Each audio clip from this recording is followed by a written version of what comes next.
2021, ano em que mais houveram casos de contaminação por Covid-19 em Uberlândia. Foram quase 7.200 novos casos todo mês.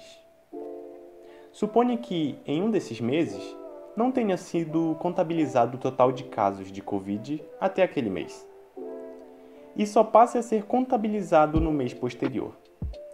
Será que teria alguma forma de estimar o número de casos de Covid no mês não contabilizado?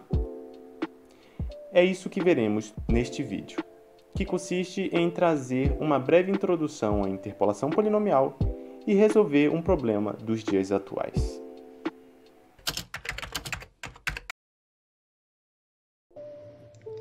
Interpolar uma função f de x em um intervalo fechado AB consiste em aproximar essa função por um polinômio Pn de x. A grosso modo, suponha que temos uma função f de x cujo gráfico seja muito estranho. Agora vamos pegar alguns pontos que estão nesse gráfico. Chamamos esses pontos de nós de interpolação.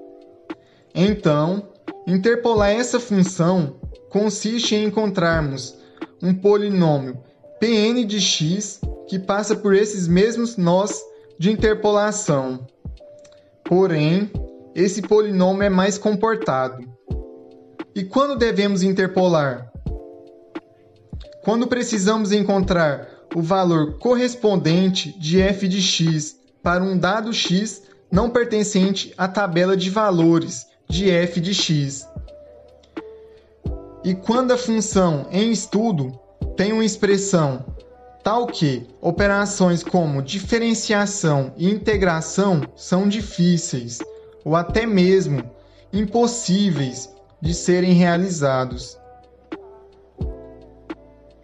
Agora vamos para o exercício. A tabela mostra os dados de contaminação de Covid ao longo dos meses.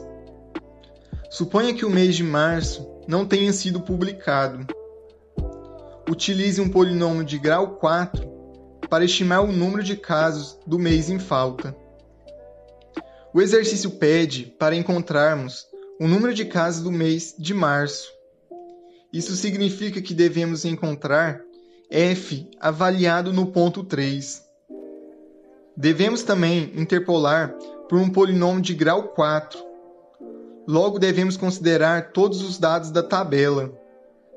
Utilizando o código computacional criado para resolver esse tipo de problema, temos como solução 80.447 casos no mês de março.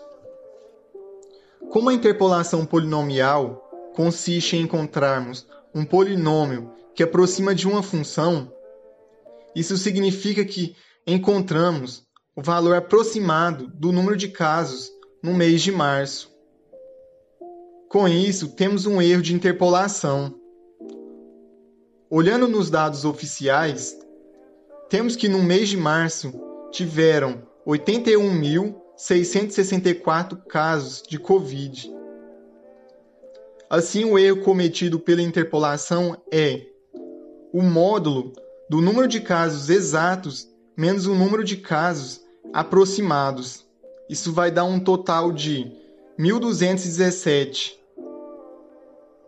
Percebemos então que o erro cometido é pequeno em relação ao número total de casos daquele mês. Podemos então dizer que essa interpolação foi boa. Essa incrível velocidade no resultado só foi possível graças aos avanços tecnológicos atuais. Criamos programas sofisticados capazes de resolver problemas que antes levavam horas em minutos. Tecnologias que nos auxiliam. Mas até quando? Até quando essas tecnologias que nos auxiliam passarão a ser auxiliadas? Será que um dia a tecnologia que nós criamos nos descartará da equação?